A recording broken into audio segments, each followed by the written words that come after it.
할렐루야. 하나님의 은혜가 오늘도 여러분 가운데 함께 하시기를 주님의 이름으로 축원을 드립니다. 부활의 신앙 너무너무 중요합니다. 부활이 없다면 죄송합니다만 죄송한 것도 아니죠. 부활이 없다면 예수를 믿을 필요가 없습니다. 다른 거 믿으시면 됩니다. 다른 것 쫓아다니면 되고요. 자, 이제 이게 왜 중요하냐면 부활이 없다면 예수를 믿을 필요가 없어요. 예수는 믿을 가치가 없는 존재예요. 부활이 없으면 예수를 믿을 필요가 없으니까 자, 예수님한테 핑계를 대지 말고 결론적으로 이제 나중에 가면 말씀드리지만 우리도 과연 이 신앙생활을 계속할 이유가 있느냐, 필요가 있느냐, 또 그러면 그럴 가치가 있는 것이냐 이제 우리에게 물어봐야 됩니다. 부활 신앙이 있느냐 없느냐의 차이거든요. 예수님이 부활을 하셨느냐 안 하느냐가 우리의 믿음의 대상이 되느냐 아니냐인 것처럼 제대로 믿었느냐 안 믿었느냐 심각하게 이야기하자면 당신 그렇게 할 바에는 믿을 필요가 없을 것 같습니다. 이런 화살이 날라온다는 거예요. 우리한테. 예수님은 부활을 했느냐 안 했느냐는 이제 관건이 아니에요. 부활을 하셨습니다. 지금 부활하신 주님이 보좌 우편에 계시는 거기 때문에 이제 모든 화살은 우리에게 이제 꽂히는 거예요. 그래서 부활 신앙이 제대로 있느냐 없느냐에 따라서 믿고 있는 것이 맞느냐 아니냐 이제 이렇게 판단이 되는 거예요. 이건 뭐 여지가 없습니다. 그래서 무서운 거예요.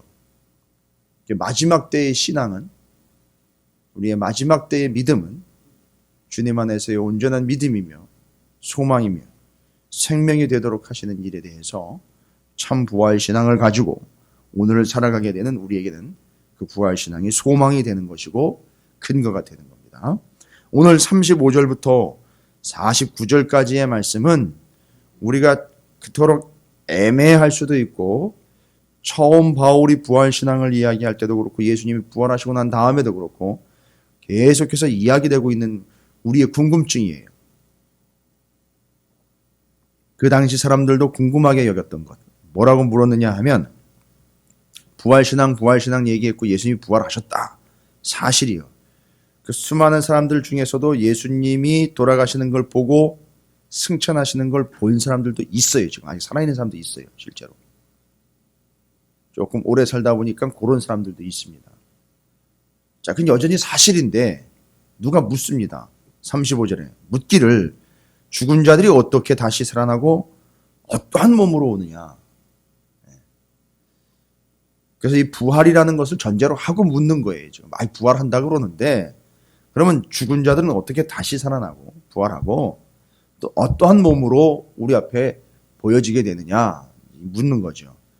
어리석은 자여 내가 뿌리는 씨가 죽지 않으면 살아나지 못하겠고 또 내가 뿌리는 것은 장래에 형체를 뿌리는 것이 아니요 다만 밀이나 다른 것에 알맹이 뿌리되 하나님이 그 뜻대로 그에게 형체를 주시되 각 종자에게 그 형체를 주시느니라. 이건 뭔 얘기하는 거냐면요.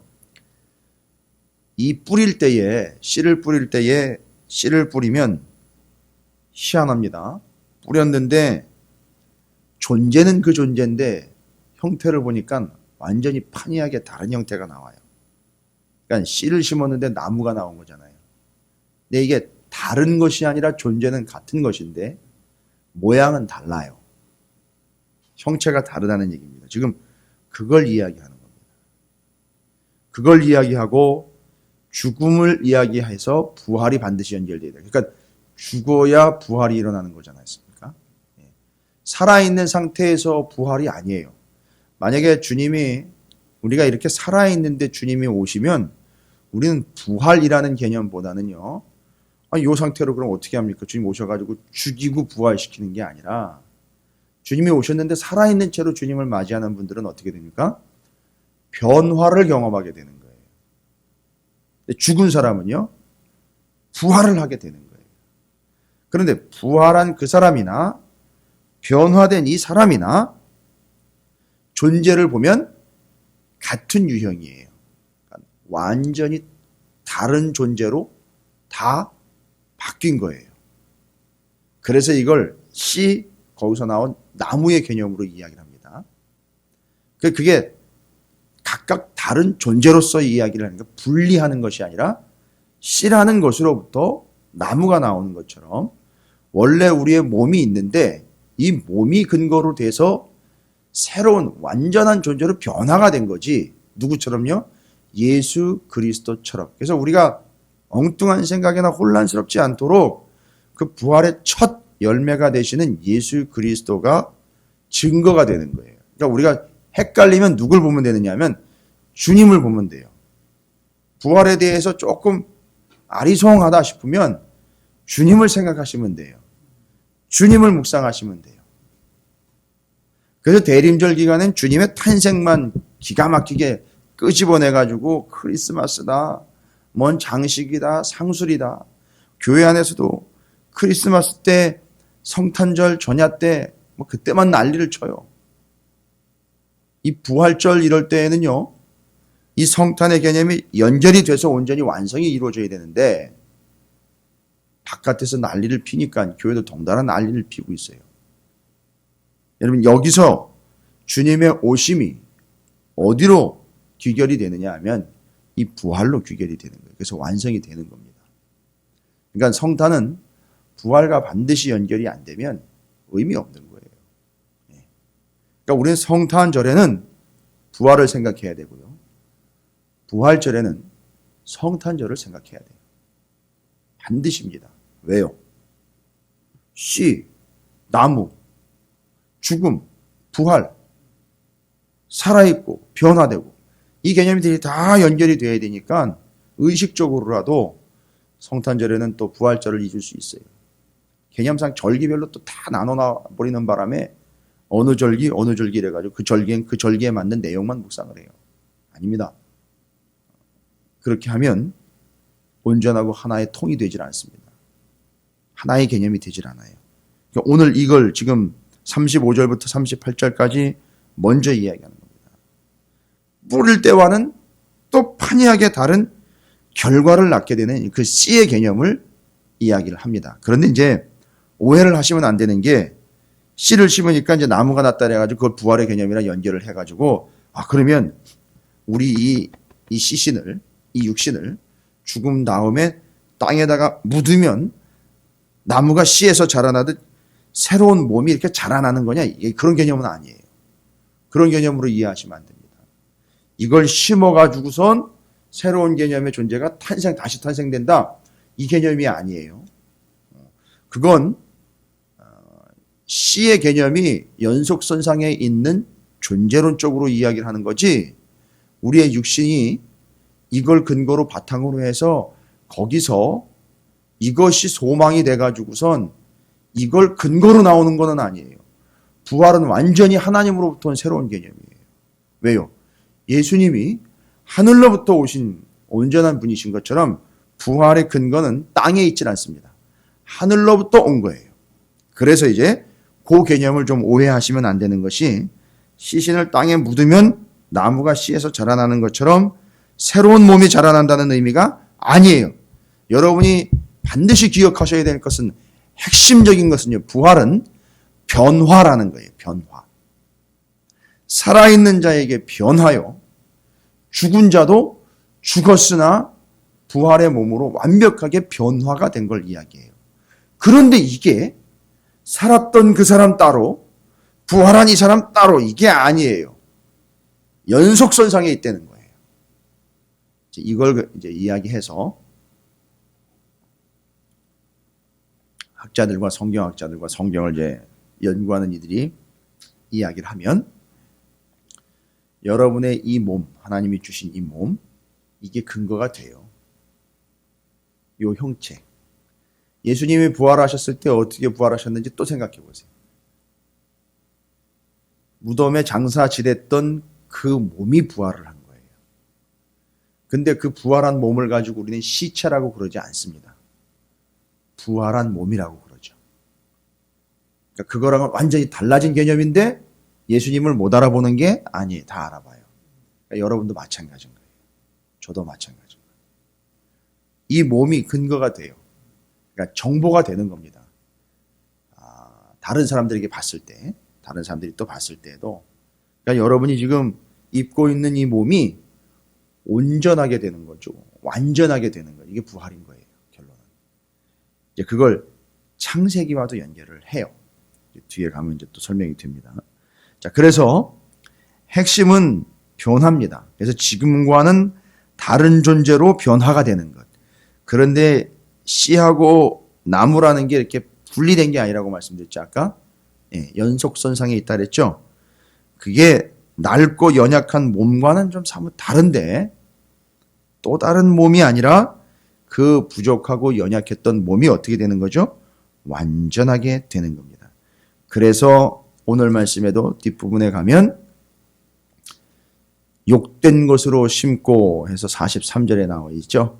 욕된 것으로 심고 영광스러운 것으로 다시 살아나며 약한 것으로 심고 강한 것으로 다시 살아나며 육의 몸으로 심고 신령한 몸으로 다시 살아나니 육의 몸이 있은즉 또 영의 몸도 있느니라. 이 뒤에 영의 몸은요 부활한 몸 이렇게 생각하시면 돼요. 근데 예수 그리스도가 바로 이런 개념으로 이해를 좀 하시면 여러분이 이해하는데 도움을 얻으실 수 있어요. 그러니까 우리의 부활도 마찬가지인 거예요. 그럼 우리의 신앙생활은 뭐냐? 부활신앙은 뭐냐? 명확하게 부활신앙이 있지 않으면 죄송합니다만 그건 믿을 필요가 없잖아요. 부활신앙 쏙 빼놓고 예수 믿으면 돈 벌고 복 받고 자식 새끼 잘 되고 죄송합니다. 그건 씨가 땅에 떨어져서 죽는 것에서 끝난 거예요. 그러니까 좀 더 실한 씨를 찾는 거죠. 조금 더 통통한 씨를 찾는 거예요. 눈에 보이는 것. 왜요? 이걸 심어야 뭔가 더 좋은 게 나올 수 있다라는 개념을 가지고 있는 거예요. 그게 그냥 이 땅에서 그냥 끝나버리는 거예요. 그런데 부활신앙을 가진 이들의 믿음은요. 여기서 말하고 있는 것처럼 그냥 단순하게 이 땅에서 먹고 사는 문제로 끝나는 것이 아니라 부활신앙은 곧 변화를 경험하는 것이기 때문에 진정한 신앙이요 부활의 믿음은 무엇을 이야기하느냐 하면 부활신앙이 있다면 그 삶에서는 반드시 변화가 있게 되는 거예요. 죄송합니다만 여러분이 이전 교회에서 삶이라든지 예수를 믿기 전의 삶이라든지 뭐 10년 전의 삶이라든지 5년 전의 삶이라든지 불과 한 달 전의 삶이랑 여러분이 어떤 측면에서는 전혀 변화가 없다. 내지는 여전해요. 그죠? 그건 부활신앙이 아니에요. 거기엔 부활의 어떤 근거도 없습니다. 그러니까 예수를 믿고 변화되지 않는다는 것 자체가 아이러니다라고까지 이야기를 하잖아요. 그것 자체가 넌센스다라고 이야기하잖아요. 그러니까 난 예수를 믿어 이러는데 보면 변화된 게 없어요. 그럼 뭐가 된다는 거죠? 다른 사람들한테 만약에 보여지면 코미디라 이거죠. 네, 개그다 이거예요. 아니 사람들이 얘기할 때 그렇게 하는 거예요. 아 예수를 믿어. 그럼 뭘 믿는 거예요? 난 것을 믿어. 이 땅 가운데 오신 걸 믿어. 그리고 부활신앙이 없어요. 부활신앙의 근거는 뭐라 그랬습니까? 변화예요. 거듭남입니다. 그죠? 근데 그게 없습니다. 부활신앙이 없는 거예요. 사람들이 봤을 때는 난센스네. 장난치고 있네. 죄송합니다. 까불고 있네. 이런 얘기가 나오는 거예요. 교회를 향해서 믿는 사람들을 향해서. 뭐가 안 보이는 거죠? 변화가 안 보이는 거예요. 우리가 변화합시다가 아니라 이 부활신앙이 있으면 내 삶의 변화가 오게 돼 있어요. 근데 예수를 몇십 년 믿어도 변화가 없다? 죄송합니다. 부활신앙 없는 거예요. 제가 여러분하고 타협할 문제가 아니에요. 부활신앙 없는 거예요. 부활이 없는 거라고요, 그러면. 그럼 이런 상황이 발생된다는 거예요. 마지막 때 부활의 몸을 입어야 되는데 이 땅에서 신앙생활을 하면서 변화를 전혀 경험하지 못한 이들은요. 혹시 어쩌다가 부활이 됐어요. 난리가 나는 거예요. 익숙치 않아서. 부활한 몸이 막 놀라운 거리가 되는 거예요. 막 어색하고 본인한테 막 버거운 거예요. 이 변화된 몸이. 감이 잡히세요? 그것처럼 이 땅에서 살아있는 동안에 변화를 경험하지 못한다는 건 정말 어색한 거라는 거예요. 예수를 믿으면서도 변화를 경험하지 못한다? 정말 어색한 거예요. 말이 안 맞는다는 얘기예요. 그 사람은 나중에 부활을 경험하게 되면 막 감당 못할 것 같아요. 너무 버거울 것 같다는 얘기죠. 그 부활한 몸을 입으면 좋을 것 같다 이러지만 아니요. 이 땅에서 전혀 변화를 경험하지 못한 부활의 신앙이 없었다면 부활하고 난 다음에 오히려 그것이 더 버거울 거라는 거예요. 그 사람한테는. 그럴 리도 없겠죠. 그렇게 버거운 게 부활은 아니겠죠. 그럼 더 비참한 거죠. 부활은 없는 거죠. 그러니까 살아있는 동안에 부활이 없는 삶을 살았기 때문에 마지막 때에도 부활은 없는 거예요. 그 사람에게는. 이걸 믿으시기 바랍니다. 명확하게 하나님께서 말씀해 주시는 바, 여러분께서 이야기하시고 말씀하고 하나님 말씀을 나눌 때마다 38절에서 이야기해 주는 건 하나님이 그의 뜻대로 그에게 형체를 주시되 각 종자에게 그 형체를 주시는, 이건 창조 때 얘기예요. 그렇죠? 하나님이 창조 시에 이렇게 여러 종류대로 창조를 하셨고 모양을 주셨다는 거예요. 그래서 이 부활은요, 창조주 하나님의 사역이고요. 거기에는 변화가 내포가 되어 있다. 이렇게 보시면 돼요. 그런데 아직 부활은 이루어지지 않았죠. 여기까지입니다. 부활은 이루어지지 않은 상황에서 부활을 이해하는 두 가지. 첫 번째, 부활은 하나님의 창조의 사역부터 시작이 됐다는 거예요. 그러니까 예수님이 오시는 거죠. 우리가 이렇게 창조가 된 거죠. 두 번째는요, 변화. 그것이 주님 다시 오셔서 부활할 때까지의 공백을 메우는 거예요. 우리가 태어났습니다. 태어나고 죽고 부활할 때까지. 여러분 혹시나도 죽고 부활할 때 그 사이, 살아있는 동안에 주님이 오셨어요. 살아있는 동안 주님 오실 때까지의 그 사이 공백. 여러분 이게 뭘로 메꿔지는지 아세요? 변화로 메꿔지는 거예요. 그러니까 이 말은 그 말인 거예요. 그러니까 부활은 두 가지를 전제합니다. 이건 철저히 하나님의 사역이시다. 두 번째, 이것은 우리의 입장에서 보면 변화다. 완벽한 변화다. 이거죠. 그래서 이렇게 거듭난 변화를 그렇게 얘기를 하는 거예요. 근데 그걸 이야기할 때 이 부활신앙과 연결이 안 되니까 그냥 막연한 바뀜 뭐 이런 걸로 이야기를 자꾸 하니까 감이 안 오는 거예요. 진정한 변화는 나중에 여러분이 부활할 때 경험하실 거예요. 진짜 부활을. 또 진짜 변화를. 근데 우리는 여기서 뭐 하는 거죠? 그 변화를 예상하는 거예요. 변화된 내 모습을 보고. 그러니까 그때 가면 낯설지가 않는 거예요. 감당이 되는 겁니다.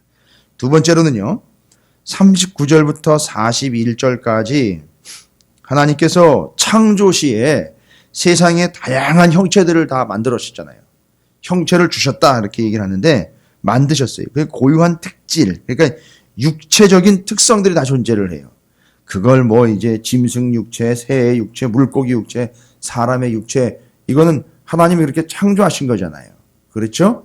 여러분 이건 의도가 다분히 담겨 있는 겁니다. 하나님이 창조하셨다는 얘기를 다시 이야기를 해요. 부활과 이야기할 때 하나님의 창조를 이야기합니다. 뭔 얘기입니까? 40절에 또 그렇게 나와 있죠. 하늘에 속한 형체이며 땅에 속한 형체, 하늘에 속한 것의 영광이 따로 있고 땅에 속한 것의 영광이 따로 있다. 이 뭔 얘기입니까? 하늘과 땅에 속한 것들이라는 얘기는 창조돼서 지금 공간을 누리고 있는 존재들을 다 이야기하고요. 그 창조된 존재들에게는 각각 다른 영광이 있다는 거예요. 각각 다른 영광은 틀린 영광이 아니라 각각 다른 모양으로 영광을 드러낸다는 거예요. 그게 뭔 영광입니까 도대체? 창조된 피조물들은 영광이라는 것이 자신의 영광이 아니라 자신을 창조한 하나님의 영광을 드러내며 사는 거예요. 이걸 이야기하는 거예요. 자, 아니 부활 얘기를 하는데 왜 창조 얘기를 하시는가 싶으실 거예요. 이건 다른 얘기가 아니라요. 41절까지의 말씀에 해의 영광이 다르고 달의 영광이 다르며 별의 영광도 다른데 별과 별의 영광이 다르도다. 각각이 다 영광이 다른데 각각 다른 모양에서 하나님의 영광을 드러낸다라는 거죠. 그럼 이거 뭘 이야기하는 거냐면 창조된 존재들이요. 하나님의 영광을 드러내고 이 창조된 존재들이 이 땅에 살아있는 동안에 하나님의 영광을 드러냄과 동시에 마지막 때에는요, 완전하게 온전하게 변화가 되면 어떤 일이 발생이 될까요? 완전하게 하나님의 영광이 드러나겠죠. 그렇죠. 그래서 이 창조는요, 여러분이 다시 한번 좀 이해하시기 쉽게 혼란스럽지 않게 예수 그리스도가 그 확실한 본이라 그랬지 않습니까? 헷갈리면 예수님을 생각하시면 돼요. 그 다음에 하나 더 생각하세요. 뭘 생각하시면 되느냐 하면 처음에 창조됐을 때에 아담과 하와가 타락하기 이전에 에덴 동산 있죠. 그걸 생각하시면 돼요. 그러니까 이건 뭘 얘기하는 거예요? 부활은 새로운 개념이 아니에요. 완전한 창조였던 그때를 회복하는 거예요. 이 부활은요. 그러고 나면은요, 부활은 우리가 썩은 몸이 일으킴을 받아가지고 저기 하늘나라에 올라가서 이루어지는 개념이 아니에요. 이 땅으로 예수님이 오신다 그랬어요. 오셔서 여기서 이루어지는 거예요. 이 땅에서. 그래서 이제 공중재림이니 뭐니 해가지고 위에 올라가가지고 하나님 나라에서 뭐 저 하늘에서 무슨 이상한 일이 일어나는 것이 부활이고 이게 아니에요. 이 땅에서 있는 일이에요. 이 땅에서 에덴 동산에서 창조됐던 아담과 하와의 첫 창조의 모습, 그것으로 회복되는 것, 그렇게 생각하시면 되는 거예요. 부활은. 그게 완전한 개념들인 거예요. 그래서 예수 그리스도처럼 또 그때 첫 창조됐던 그때처럼 완전함이 회복되고 완전한 모습으로 거듭나는 것. 이제는 거듭남이란 표현도 부활 때는 쓰지 않습니다. 완전히 변화가 되어 새로운 몸이 된 것, 그걸 부활이라고 이야기하는 거예요. 여러분이 이 개념들을 좀 이해하시라고 제가 말씀을 드리는 거예요. 변화는, 부활은 단절이 아니라 연속입니다. 그래서 첫 번째로 35절부터 38절까지 핵심은 변화다라는 걸 이야기를 했어요. 부활의 개념은 핵심은 변화예요. 근데 이것은 하나님의 사역이에요.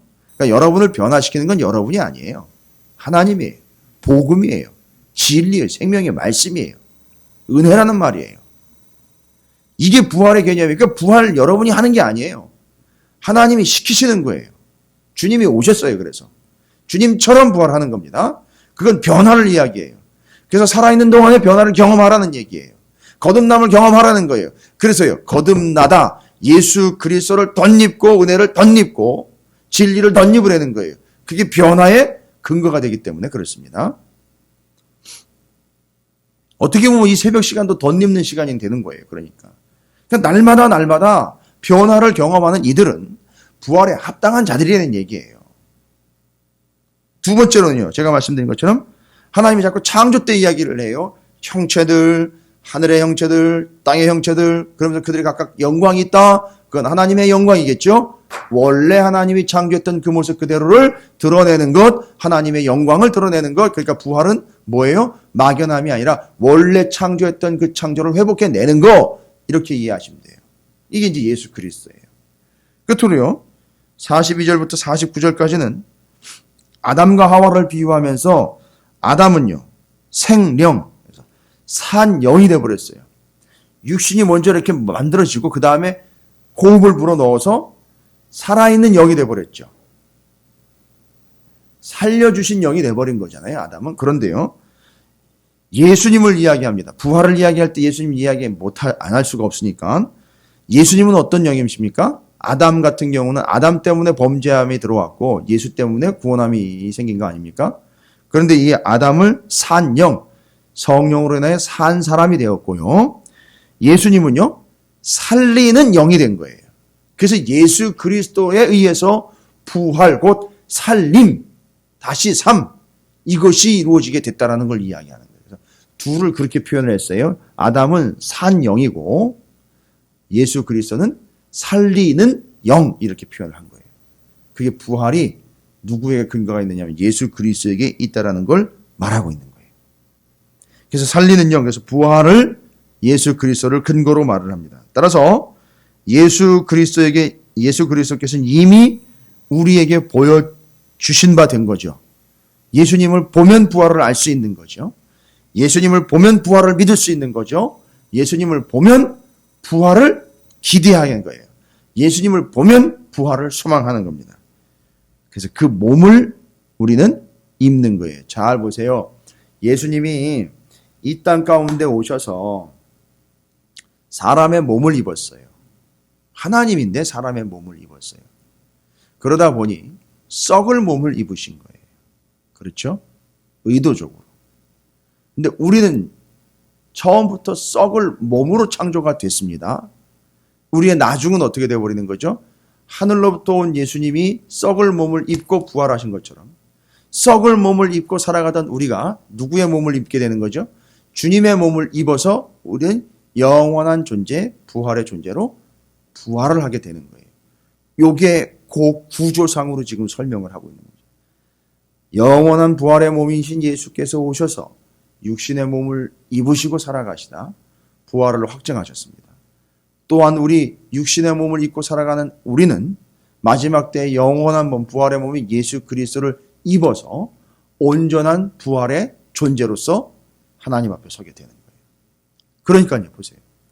우리의 살아가는 삶의 패턴이 어떤 삶의 패턴이 되어야 되냐면 썩어질 몸으로 비록 태어났지만 완전한 부활이 이루어질 때까지 육신을 입고 오신 것처럼 우리는 매일매일 부활의 몸인 예수 그리스도의 몸을 덧입으면서 살아가는 존재가 되어야 된다는 거죠.